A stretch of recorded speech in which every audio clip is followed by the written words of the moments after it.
22 years of marriage, 3 sister wives sharing one husband. And when it finally ended, most people assumed Meri Brown would spend the rest of her life exactly where the cameras always found her, alone at that bed and breakfast in Utah, still explaining herself, still being asked if she thought Kody would ever come back. Instead, she put on a nice outfit, walked into a hotel ballroom full of total strangers in Salt Lake City, sat down across from a man she had never met in her life, and something happened that nobody, including Meri, saw coming. And by the end of this video, I'm going to give you the exact words Meri Brown used months later on camera when a host finally cornered her into answering the one question everybody's been typing into Google since October. Is Ron her boyfriend or isn't he? But to understand why that answer landed the way it did, we have to go all the way back to the beginning, to a room full of nervous strangers and 3-minute timers, because that's where this whole story actually starts. Let's set the stage first, because context matters here more than it does for almost any other storyline this show has ever given us. Meri Brown and Kody Brown were married for 32 years before their split became public in late 2022, and Meri was the one who held the actual legal marriage license the entire time, even after Kody spiritually married 3 other women. That detail alone tells you something about the position Meri occupied for 2 decades. Legally, his wife on paper, but emotionally, by her own repeated admission on the show, often the wife who felt like she was fighting hardest for the smallest amount of his attention. Longtime viewers remember the years of Meri mostly appearing alone, running her bed and breakfast out in Parowan, doing renovations, hosting guests, building a business that was entirely hers while her marriage quietly fell apart in the background. And they remember the catfishing scandal from years earlier, when Meri was deceived by someone she believed was a real romantic connection online, a humiliating chapter that the show and the tabloids brought up over and over for years afterward. So when season 20 opened with Meri agreeing to try speed dating, it wasn't just a fun little segment. For a lot of longtime fans, this was the first time in the show's entire run that Meri wasn't defined by waiting on Kody or living down an old humiliation. She was doing something for herself on her own terms, and the show knew exactly how significant that shift was because they built an entire episode around it. Here's the part that's fully documented, straight from the episode itself. Meri went to a speed dating event in a Salt Lake City hotel, and it started out about as awkward as you'd expect. Short conversations, timers going off every few minutes, strangers sizing each other up across tiny tables, that particular kind of nervous energy that comes from meeting a dozen strangers in one night. And then she sat down across from a man named Ron. The show didn't hand us his last name. To this day, Meri has kept that detail to herself, and so has he. But we do know the basics Meri has shared about him publicly. He's tall, around 6 feet. He's a dog lover. He likes to travel. He has 3 grown kids in their 20s who he clearly adores talking about, and by some accounts, even a grandchild. And according to Meri, he was encouraging from the very first conversation in a way that apparently stood out from everyone else at the event that night. Not pushy, not performing for a room full of strangers, just present. It's worth pointing out that this episode wasn't just about Meri. That same hour, Janelle and Meri were working through the details of selling their shared Coyote Pass land. Kody was nudging Robin to think about moving on from a property of her own, and Christine was quietly struggling with her daughter McKelty's decision to relocate across the country to North Carolina. In other words, this wasn't a special standalone romance episode built entirely around Meri. Her speed dating debut was sitting right next to everyone else's version of moving forward, which is honestly part of why it hit as hard as it did. While the rest of the family was untangling old land deals and adjusting to grown kids moving away, Meri was the one actually starting something brand new. Now, hold that thought, because that first meeting is not even the most interesting thing about Meri's dating story this season. There's a detail a lot of casual viewers missed completely, and fans have had to go digging through outside interviews to piece it together, because the show never directly addressed it on camera. Ron was not actually the first person Meri tried dating after Kody. Entertainment outlets have reported that Meri briefly dated a man named Amos sometime after her split became final in 2023, well before speed dating was ever on the table. It wasn't a major storyline, it didn't get a full episode, and Meri hasn't gone into detail about how it ended or how serious it ever got. But it matters because it tells you something the show doesn't say out loud, that Meri wasn't just impulsively trying something new because a producer suggested it would make good television. She had already quietly tested the waters of dating again on her own, privately, away from any camera crew, before she ever agreed to sit down at that speed dating table. Keep that in the back of your mind, because it changes how you should read everything that happens next. This wasn't Meri's first attempt at moving on. It was just the first one she let us watch. So Ron shows up in the premiere, and from there, the show does something that honestly feels a little unusual for this franchise. It doesn't rush the relationship, and neither does Meri. This part is documented across the season. Ron doesn't disappear after that first meeting the way a lot of speed dating connections do. He starts showing up in Meri's life in small, specific, unglamorous ways. One of the clearest moments happens when Ron travels out to support Meri at a fundraiser she's helping put together for a close friend's husband, out in Parowan, Utah, the same small town where Meri's own bed and breakfast sits. Think about that location for a second, because it's not a coincidence the show lingers on it. This isn't a staged romantic dinner built for a camera crew in some neutral city. This is a guy driving out to Meri's actual community to be useful at an event that has nothing to do with him getting screen time. Meri says on camera that she's glad he came, and there's real warmth in the way she talks about him doing small things to help set up, run errands, be present. Not grand gestures, just quietly showing up when there was no reason to expect a spotlight for it. If you've ever dated someone who talks about a big game and disappears the moment there's nothing in it for them, you already understand why fans latched onto this particular detail so hard. But that's still not the moment that got people talking the most. Later in the season, cameras catch Meri and Ron on an e-bike date, just the two of them, riding together with no real agenda beyond spending time in each other's company. It's a small scene. It's not dramatic. Nobody's crying, nobody's fighting, nobody's storming off camera. And that, weirdly, is exactly why it stuck with longtime fans so much more than any blowout argument ever could. After years of Sister Wives being built around tension, jealousy, and slow-motion heartbreak, here was Meri Brown just enjoying herself, riding a bike next to a man who showed up because he wanted to be there, laughing about something off mic, in no visible hurry to define what any of it meant. It's a quiet scene, but it's doing a lot of storytelling work underneath the surface, because it's showing viewers a version of Meri they haven't gotten to see in a very long time.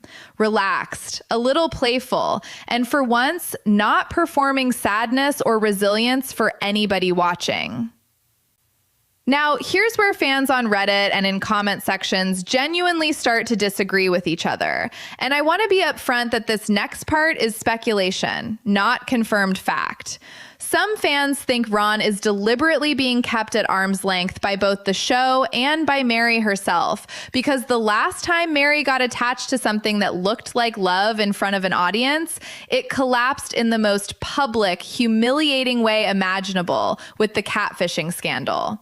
Under that theory, keeping Ron's last name private and the relationship undefined is Meri protecting herself from ever going through that kind of public heartbreak again. Other fans read it the exact opposite way, that Meri is protecting something real precisely by keeping it low-key, refusing to let producers package Ron into a dramatic storyline the way so many of Kody's relationships were packaged over the years. A smaller group of fans have floated the idea that the slow pace is coming from Ron's side too, since he's a private person who's chosen to stay out of interviews entirely.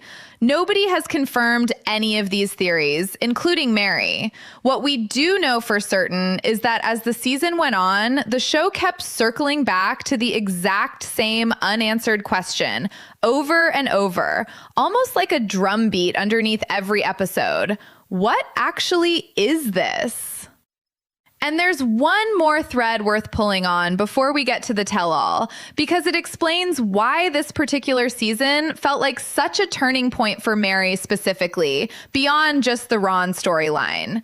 During the tell-all, the conversation didn't stay only on Ron. It also circled back briefly to that old catfishing scandal from years earlier, the one where Meri had been deceived into believing she was in an online relationship with someone who didn't actually exist. For a long time, that chapter followed Meri around in interviews and think pieces, almost as much as her marriage did, held up as proof that she was somehow bad at reading people, or desperate, or naive. So imagine sitting across from a host, being asked to revisit that old humiliation one more time, in the same conversation where you're also being asked about a brand new man who drove out to support you at a friend's fundraiser and rides bikes with you on his own time. This part is documented. Both topics came up in the same special, and the contrast is exactly the point. This time, Meri wasn't defending a relationship that turned out to be fake. She was gently protecting a real one, on her own terms, refusing to hand it over to the cameras before she was ready. That's not a small emotional shift. That's a decade of difference sitting inside one interview. And that question followed Meri all the way to the season 20 tell-all special, which is where this story finally gets its answer. Across multiple parts of the one-on-one interviews with host Sukanya Krishnan, Meri kept getting asked directly about Ron, and for most of it, she played it coy, clearly enjoying having the tables turned after years of being asked painful questions about Kody instead. At one point, teasing the host, she said something to the effect of, "Have you even looked at him? He's cute." And the audience could hear how much lighter her voice sounded compared to old interviews about her marriage. But the host kept pushing, part after part. When was the next date? Was this official? Was Ron her boyfriend? Plainly, directly, no room to dodge. And every time, Meri found a way to sidestep the label without ever denying that something real was actually happening between them. Then, in the final part of the tell-all, Meri finally gave the answer that had been building across the entire season. And this is the moment I promised you at the very beginning of this video. When she was asked directly what she and Ron actually are to each other, Meri said, quote, "Ron and I don't date. Ron and I hang out and enjoy each other's company," end quote. One sentence that manages to say everything and nothing at the same time. Not a girlfriend, not officially dating, just two people who like being around each other on their own terms, with no title attached and no explanation owed to anybody watching. And then, almost like she realized how much she just revealed by saying it out loud, Meri added something even more telling. She joked that she'd have to go ask Ron how he feels about this whole conversation, which got a laugh from the room, but also confirmed something quietly important. This isn't a one-sided crush being edited to look bigger than it actually is. There are two people here who are genuinely talking to each other about what this is, even if neither of them has decided to hand the rest of us a neat little label for it. And honestly, that refusal to define it might be the most interesting part of this entire story. For over 2 decades, Meri Brown's love life was defined for her by a marriage structure she didn't design alone, by a husband who was, by the very nature of that arrangement, required to divide his time and attention between 3 other women, by a public narrative that constantly cast her as the wife chosen the least. Every relationship milestone Meri experienced for 20 plus years happened inside a framework somebody else built around her. So when she says something as small sounding as, "I can be myself around him," that's not a throwaway line. And it's not just a nice soundbite for a highlight reel. That's Meri telling you, without spelling it out directly, that this might be the first relationship in a very long time that exists purely because she wants it to, not because a marriage structure requires it, and not because a show needs it to hit a scripted emotional beat. She doesn't have to share his attention with 3 other women. She doesn't have to compete for a spot on a shared calendar. She gets to decide, slowly, quietly, entirely on her own timeline, whether this becomes something bigger than what it is right now. And for maybe the first time since she was in her 20s, nobody else gets a vote in that decision but her. There's also something worth saying about the pace itself, separate from the label. A lot of relationships that get built inside a reality show timeline move fast on purpose because producers need story beats and fans expect escalation. A first date becomes a meet the family dinner, becomes a proposal within a season or 2, whether or not that pace makes sense for the actual people involved. Meri and Ron have done almost the opposite. Months in, they're still describing themselves as building a friendship. No public declarations, no staged proposal teaser, no dramatic will they, won't they cliffhanger manufactured for a season finale. Just a fundraiser, a bike ride, a handful of honest interview answers, and a woman who seems entirely unbothered by how slowly or quickly any of it unfolds. For a franchise that has spent 2 decades running on urgency, will she stay? Will he choose her? Will this marriage survive another season? Watching Meri simply refuse to rush anything is its own kind of statement. It's also worth putting this next to where Kody himself has landed, because the contrast says a lot. He's now in a monogamous relationship with Robyn, having split from both Janelle and Christine over the past several years, which means the version of the Brown family that started this whole show simply doesn't exist anymore in any form. So in a strange, almost poetic twist, the wife who spent the most time being publicly framed as the least chosen, the one who got the fewest headlines and the least screen time for happiness, is now the one quietly modeling what it looks like to date entirely on your own terms, answering to nobody, moving at whatever pace actually feels right instead of whatever pace a marriage contract demands. Whether or not Ron ever becomes an official boyfriend, whether this turns into something bigger down the road or stays exactly this undefined and easy for years, Meri has already proven the bigger point to anyone who's been watching her story since season 1.